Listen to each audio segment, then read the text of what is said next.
In his first playoff run, Wemby and the Spurs beat OKC. First of all, what a fucking game. So much shit happened that I can't even speak about. But first, I want to talk about the Thunder and them losing, right? First of all, where the fuck was Chet Holmgren? Only had 2 field goals the entire game. Absolutely abysmal, just a absolute trash can. Had 0 impact on offense. Wembanyama clearly scared the shit out of him. Just refusing to do anything. Like, this has to be one of the worst performances I have ever seen. I mean, oh my fucking god. Chet Holmgren is fucking terrible. And he has been doing this the whole series, just not being aggressive, not wanting to find his shot, refusing to take any type of 3-pointer. This dude has been very sorry, y'all. Now let's talk about SGA. Coming into this game, I was like, SGA, are you a man or a mouse? He's a man. Carried the team a lot. Just carried the team the whole game with Case and Wallace, especially late in the game when they kind of made a little comeback or a little appetizer, you know what I'm saying? Shea gave OKC life, but without anybody else doing anything, it was just hard to keep up. Also, shout out Jalen Williams, just had a really good playoff run. Jalen Williams has been the life of the Thunder. Jalen Williams, one of the better role players for OKC this series. As a guy who really didn't do much last playoff run for OKC, for him to come in this season, to just do really good this season, but better in the playoffs, it was huge for the Thunder. So shout out Jalen Williams, of course. By the way, I'm talking about the center Jalen Williams. J-Dub, that Jalen Williams, that nigga was ass. Don't give him no fucking praise. And guys like Lou Dort, Aaron Wiggins, Alex Caruso, Chet Holmgren, of course, they had 0 impact. Lou Dort shot all the 3-pointers in the world and barely made any. He has been absolutely abysmal. He was abysmal last playoff run. He's abysmal now. That dude is definitely getting traded. Far from the player he was in like 2020. Aaron Wiggins was absolutely abysmal too. And for the guy who talked the most shit when the Thunder won a championship, isn't it ironic how him and Chet are the ones who are doing the most shit now? Yeah, if y'all can't tell, man, I ain't gonna lie, I was rooting on OKC's downfall too. Y'all call me. But if we're being realistic here, guys like Jerry McCain, SGA, and Jalen Williams, they kept the series alive. Also, shout out Hartenstein, who did more than he needed to this series. Great rebounder, great at the flow game, honestly just consistent, to be honest with y'all. Jerry McCain obviously did a lot for the Thunder. I just want to know, are you going to make a video now that the Spurs beat you? Or are you going to just take the loss like a good bitch, nigga? And that's all I really got to say about the Thunder. They had a chance to make a dynasty. They had a chance to run the NBA for years. They had a chance to become the villains. But the problem is, Victor Wembanyama.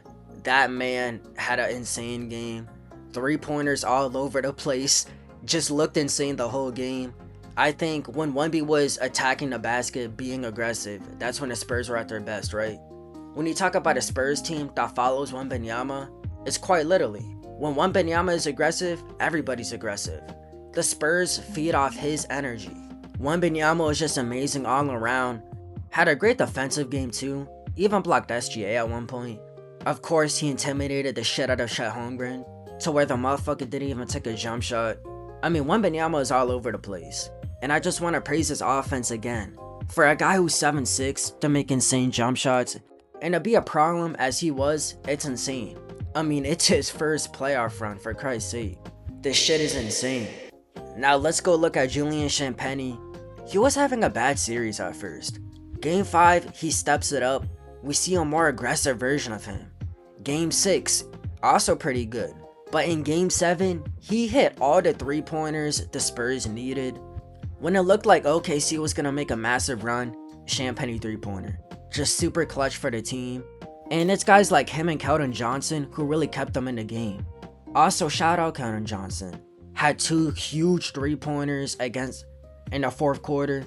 When you talk about a guy who was just awful the whole series, I'm going to be honest with y'all, he had 0 impact. For him to show up when it matters, that's what you really want out of your 6th man of the year. And you can see Keldon Johnson with the emotion too. huge, just absolutely huge when the Spurs needed it. Devin Vassell, this guy's been amazing the whole series.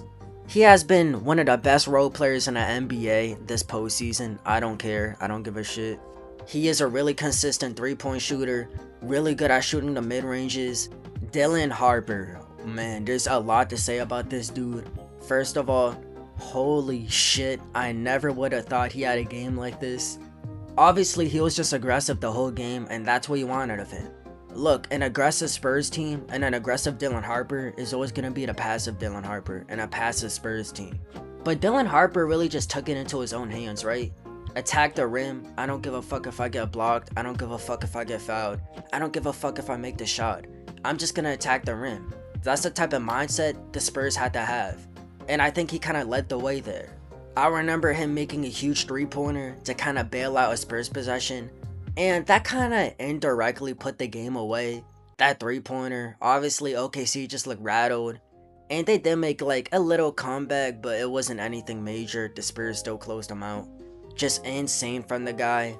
Dylan Harper is one of the best rookies I've ever fucking seen. I don't care. Luke Cornett had a huge block. Shout out Luke Cornett. And when Wemby went out of the game for 5 fouls, you kind of thought Cornett in the game, okay, this is where OKC makes a run. To be fair, Cornett, for like the only minute he was on the court, ironically, he held his own. Blocked a shot, the Spurs got a possession, Stephon Castle got a mid-range, it all worked out. And the last player there is to talk about, De'Aaron Fox. Honestly, bad the whole series. All that mattered, he showed up when it mattered. And that's all you really care about for real. Made various clutch shots. I'm not gonna say he had the best game, right? But De'Aaron Fox's three-pointers were actually huge. And this Spurs team is absolutely insane for its first playoff run. And they have a very good chance on winning the finals against the Knicks. And I'm gonna make a whole entire video on that, so stay tuned, y'all. Holy shit, what a series. What a game. Hopefully OKC fans can now shut the fuck up. But let me know what y'all think, man. If y'all enjoyed the video, leave a like, subscribe, turn on notifications. And until later, I'll see you on Mars. Peace. You telling me you falling out of love with me. Hope you can find someone to love you better than I did. Taking our memories on love and treating it like nothing. Taking our memories on love and treating it like gossip. It's my love for my grandmother make me gentle when I care for you.